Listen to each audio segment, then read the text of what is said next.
কক্সবাজারে টানা বৃষ্টিপাত, পাহাড় ধসে পৃথক দুটি স্থানে স্থানীয় ও রোহিঙ্গা সহ ৬ জনের মৃত্যু হয়েছে। শুক্রবার ভোররাত ৩টার দিকে ঝিলংজা ইউনিয়নের ২ নং ওয়ার্ডের দক্ষিণ দিকগুল এলাকা ও উখিয়া আশ্রয় শিবিরে এই ঘটনা ঘটে।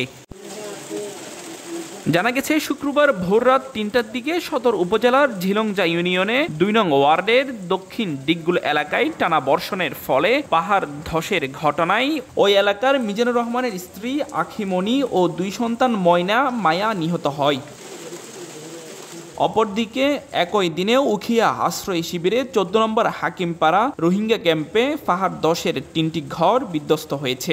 এ সময় ১৪ নম্বর রোহিঙ্গা ক্যাম্পের ই-2 ব্লকের আব্দুর রহিম, আব্দুল হাফেজ এবং আব্দুল ওয়াহেদ নামে একই পরিবারের ৩ জন নিহত হয়।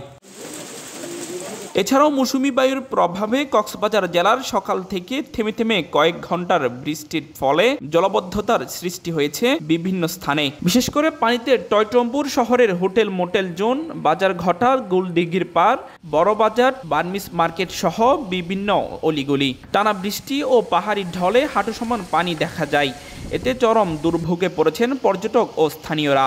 সড়কে চলা সিএনজি চালিত অটোরিকশা, কার সহ কিছু যানবাহন বিকল হয়ে পড়ে আছে। এর ফলে অনেক রাস্তায় যানজট সৃষ্টি হয়। কক্সবাজার প্রতিনিধি সাজন বড়ুয়া সাজুর পাঠানো তথ্যচিত্রে ডেস্ক রিপোর্ট, নিউজ নাও 24।